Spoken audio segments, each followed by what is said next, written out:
بسم اللہ الرحمن الرحیم رب اغفر وارحم وانت خیر الراحمین۔ سامعین کرام، آج 19 اکتوبر ہے اور بروز ہفتہ بڑے اہم اور بڑے دلچسپ کچھ ایسے خبریں جو اس وقت تک آپ لوگ کے سامنے آئے ہوں گے یا نہیں آئے ہوں گے، وہ میں آپ لوگ کے ساتھ رکھ لیتا ہوں۔ اس خبروں کا سب سے پہلے ایک مختصر خلاصہ آپ لوگ کے ساتھ رکھ لیتا ہوں ان خبروں کا، اور اس کے بعد اس پہ تھوڑا سا ذرائع کے مطابق بات کریں گے، لیکن آپ لوگوں کا تھوڑا سا ٹائم درکار ہوگا اور آپ لوگوں نے تنگ نہیں ہونا ہے، کیونکہ اب کھیل بڑی دلچسپ مرحلے میں داخل ہو گئی ہے۔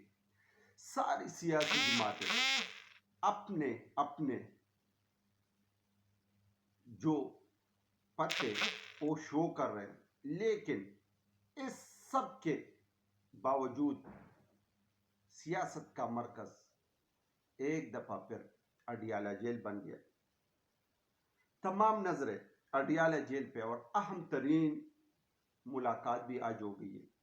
دوسرا، تحریک انصاف کی ملاقات کے بعد کانفرنس اور خان کا بڑا حکم بھی آ گیا۔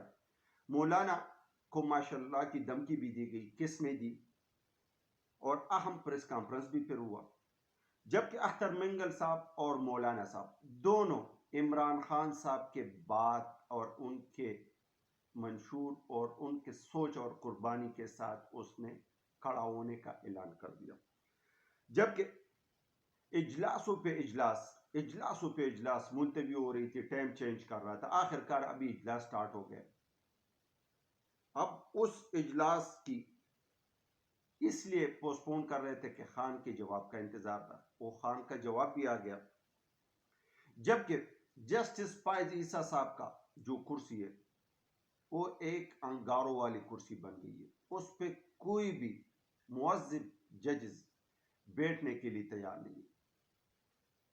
یحییٰ فریدی صاحب نے بھی ذرائع بتا رہے کہ اس نے بھی چیف جسٹس بننے سے انکار کر دیا۔ حتیٰ منصور علی شاہ صاحب کی بھی بات یہاں تک آئی ہے کہ وہ بھی کہہ رہے کہ ایسے حالات میں ہم چیف جسٹس نہیں بننا چاہتے۔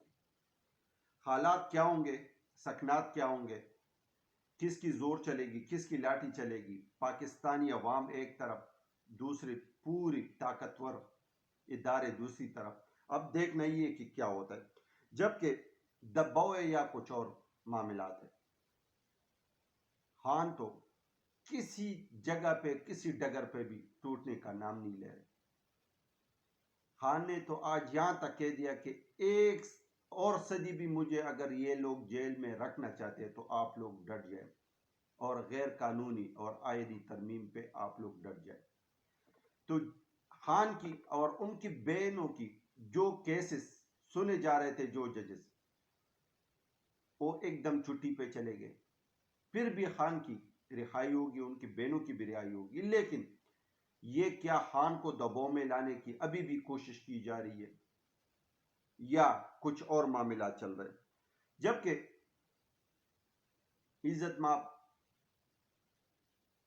قائم مقام صدر زرداری صاحب پہ الزامات لگانے والا مشیر، وہ پراسرار طریقے سے جیل سے غائب ہو گئے۔ اب یہ کیا معاملہ ہے، یہ تو اللہ بہتر جانتا ہے۔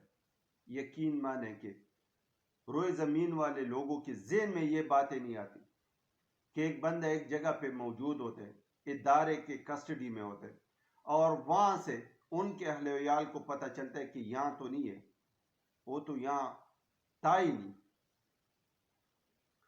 سامعین کرام، یہ سب خبریں آپ لوگ کے ساتھ رکھوں گا، لیکن سب بھائیوں سے مدبانہ گزارش ہے کہ جن بھائیوں نے ابھی تک چینل کو سبسکرائب نہیں کیا، کیونکہ مقابلہ بہت سخت ہے، وہ چینل کو سبسکرائب کرے، ویڈیو کو لائک کرے، اور اگر دل کرے تو ایک چھوٹا سا کمنٹس بھی نیچے اپنا کمنٹس بھی درج کیا کرے۔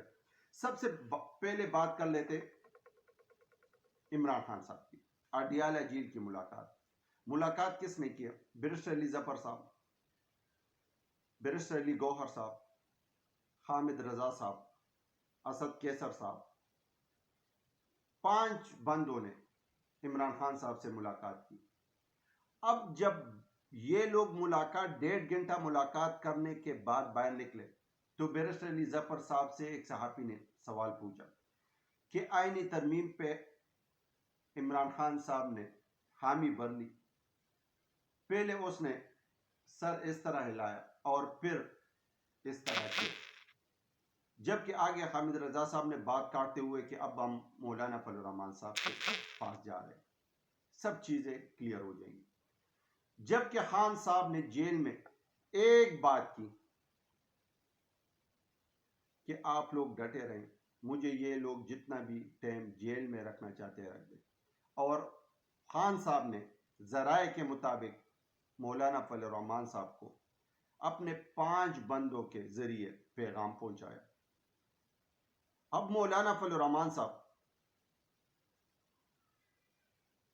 قابل قدر، قابل احترام، قابل عزت، عالم دین اور بڑا زیرو سیاست دان ہے. ان کو سب چیزوں کا علم ہے. ان کے در پہ کوئی بھی آتا ہے ان کو ویلکم کرتے ہیں، ان کے ساتھ ہمدہ پیشانی کے ساتھ پیش آتے، ان کی باتیں پلے سن لیتے اور پھر ان کو اپنی جو سوچ ہے، جو اپنی پارٹی کے، اپنے کارکنوں کی، پی ٹی آئی کے، اختر منگل کی جو سیاسی آئین پہ جو حملہ ہے، جو اس کے متعلق ان کی سوچ اور فکر ہے، وہ اگلے کو پھر وہ پیش کر لیتے. بلاول صاحب رات کو 2:30 بجے مولانا فضل الرحمان صاحب سے اس نے ملاقات کی. مولانا فضل الرحمان صاحب کے باتوں سے اس نے یہ تاثر نکالا کہ مولانا صاحب نہیں مان رہے. پھر بلاول صاحب نے دھمکی دی کہ ہم بازور طاقت یہ آئین پاس کرا لیں گے، ہم مارشل لا لگا لیں گے. اب اس بات کو نون لیگ والے سن رہے تھے، یہ پریس کانفرنس سن رہے تھے. اب نون لیگ والوں کو پتہ چلا کہ یہ تو اب ان چند لوگوں کی مفادات ہے. پہلے نواز شریف صاحب، پھر شہباز شریف صاحب، مریم نواز، حمزہ شہباز، بلاول، آصفہ بھٹو، زرداری صاحب، صرف اور صرف یہ پاکستانی حکومت ان کے گرد گھومے گی اور دوسری طرف جو طاقتور ہے ان کے اپنے مفادات ہیں. تو پھر ہم نہ تام نہ تیم میں وہ سمجھ گئے. اب ان کے جو عشائیہ تھا اس میں سے نون لیگ والوں کے اپنے لوگ غائب ہو گئے. اب اجلاس تو پہلے 3 بجے، پھر 6 بجے، پھر 7 بجے اور اب 10 بجے اجلاس سٹارٹ ہو گئی آئینی ترمیم پہ. ذرائع یہ بھی بتا رہے کہ اختر منگل صاحب کے جو 2 سینیٹر اغوا کی گئے تھے وہ واپس سینٹ میں بھی آ گئے مولانا فضل الرحمان صاحب کا. لیکن مولانا فضل الرحمان صاحب اور اختر منگل صاحب کا سب 1-2 شرائط تھے، اور وہ یہ تھے کہ جب تک ہمارے بندے بازیاب نہیں ہوتے، واپس نہیں آتے، اس ٹائم تک حکومت کے ساتھ کوئی بات کرنے کے لیے ہم تیار نہیں ہیں. اب مولانا فضل الرحمان صاحب کے اس اجلاس سے پہلے بڑا گرما گرمی تھی. آپ لوگ سوچ رہے ہوں گے کہ مولانا صاحب اور اڈیالہ جیل سیاست کا مرکز بن گئے. ان کے 8 ووٹ جو ہے وہ پورے گیم کو چینج کر سکتے ہیں. لیکن مولانا صاحب کو اپنے آنے والے سیاست کا بھی ادراک ہے، یہ غیر آئینی اور غیر جمہوری پہل کا بھی ادراک ہے. اب مولانا صاحب کے ساتھ بلاول صاحب ملاقات کر گئے، محسن نقوی صاحب ملاقات کر گئے، اسحاق ڈار صاحب ملاقات کر گئے، وزیر قانون وہ ملاقات کر گئے، اختر منگل صاحب موجود تھے اور بھی بہت سے اہم رہنما ان کے ساتھ موجود تھے. لیکن مولانا صاحب نے ایک بات کی کہ آپ لوگوں کو آئینی ترمیم پہ اتنی جلدی کیوں ہے، اتنی جلد بازی سے کام نہ لے. اور یہ میرے خیال سے پاکستان کے ہر سیاستدان، خواہ نون لیگ سے تعلق رکھتا ہو، ایم کیو ایم سے تعلق رکھتا ہو، اے این پی سے یا پیپل پارٹی سے، وہ اس بات پہ زور دے رہے کہ آیا اتنی جلدی کس بات کی ہے. لیکن بلاول صاحب دھمکی دینے پہ اتر آئے.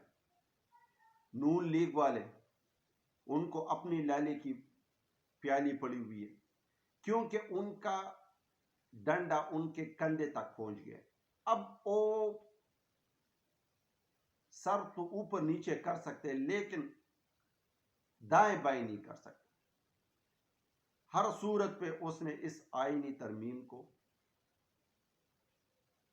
کوشش کرنے کے پاس کرانے. اب سامعین کرام دوسری چیف جسٹس اس کی ایکسٹینشن تو اس آئینی ترمیم کے ساتھ یا ایکسٹینڈ ہو جائے گی یا بڑھ جائے گی. لیکن اگر وہ چلا گیا تو چیف جسٹس کے کرسی پہ کون بیٹھے گا؟ کیا جسٹس یحییٰ آفریدی صاحب یا جسٹس منصور علی شاہ صاحب؟ جسٹس یحییٰ آفریدی صاحب نے تو صاف انکار کر دیا کہ اس گرم ماحول میں چیف جسٹس نہیں بننا چاہتا. منصور علی شاہ صاحب نے بھی کہا کہ اگر آئینی ترمیم ہو گئے اور یہ حالات اس طرح چلے جو آئین کے ساتھ کھلواڑ کر رہے تو لہٰذا میں بھی چیف جسٹس نہیں بنوں گا. پھر بنے گا کون؟ حکومت کوئی اپنا مخرہ رکھ دے گا. اب چیف جسٹس کو پتہ ہے کہ اگر یہ آئینی ترمیم ہو گئی تو supreme court, high court, judiciary کوئی بھی ہو وہ سب کے سب MPA کے نیچے کام کرنے پہ آ جائیں گے. پھر ان کی جو خود مختاری ہے ان کو دیوار کے ساتھ لگایا جائے گا. یعنی چور چوری بھی کرے گا، آپ کو دکھائے بھی گا، اور پھر آپ سے یہ مطالبہ بھی کیا جائے گا کہ آپ نے اس چور کو کچھ کہنا نہیں ہے، اس کو سپورٹ دینا ہے. یہ حالات بن جائیں گے. جبکہ دوسری طرف عمران خان صاحب تو جیل میں سیاست کا محور تو بن چکا ہے. سب کی نظریں اس کی طرف ہے. وہ تو ڈٹا ہوا ہے، پاکستانی عوام ڈٹے ہوئے، اور ایک طرف PDM جماعت ہے اور طاقتور ہے. اب پتہ آنے والے وقتوں میں چلے گا کہ جیت کس کی ہوگی. لیکن چیف جسٹس جو عمران خان صاحب کے بینوں کی اور عمران خان صاحب کی اپنی ضمانت کی کیسے سن رہے تھے، وہ ججز چھٹی پہ چلے گئے. کیا یہ دباؤ ہے یا اس کے پس پردہ کچھ اور معاملات چل رہے ہیں؟ یہ تو آنے والے کچھ دنوں میں یہ عیاں ہو جائے گی یہ باتیں. لیکن عمران خان صاحب پھر بھی ڈٹے ہوئے.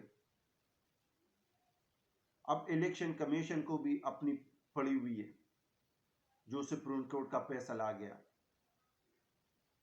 لیکن سپریم کورٹ کے 8 معزز ججز پھر بھی اپنے بات پہ ڈٹے ہوئے. حکومت اپنی کیے پہ ڈٹے ہوئے. طاقتور کو اپنی ترمیم میں دوام نظر آ رہی ہے، جبکہ الیکشن کمیشن کو ان کو سپورٹ کرنے میں اپنی دوام نظر آ رہی ہے. جبکہ دوسری طرف آصف علی زرداری صاحب پہ ایک مشیر الزامات لگا رہے تھے، وہ جیل میں تھا، اس کو پورے اسرار طریقے سے جیل سے اغوا کیا گیا. ان کے عیال کو یہ اطلاع پہنچائی گئی ہے کہ وہ ہمارے پاس جیل میں تھا ہی نہیں، اور پتہ نہیں کس جگہ پہ وہ چلا گیا اور کون ان کو لے کے گیا. تو سامعین کرام یہ حالات ہے. اب اجلاس جاری ہے، لوگ اپنے اپنے پینک رہے، کوئی سن رہے تو کوئی کیچ کر رہے، کوئی مزے لوٹ رہے اور کوئی فکر اور غور میں پڑے ہوئے اور کوئی پریشان ہے. اللہ کرے کہ وہ ہو جائے جس میں ہمارے ملک پاکستان کی دوام ہو، ہمارے ملک پاکستان کی عزت ہو اور پاکستانی عوام کی سوچ اور فکر کے مطابق ہو. سامعین کرام مجھے دیجیے اجازت، ملتے ہیں نیکسٹ ویلاگ میں. پاکستان زندہ باد، پاکستان فائندہ باد.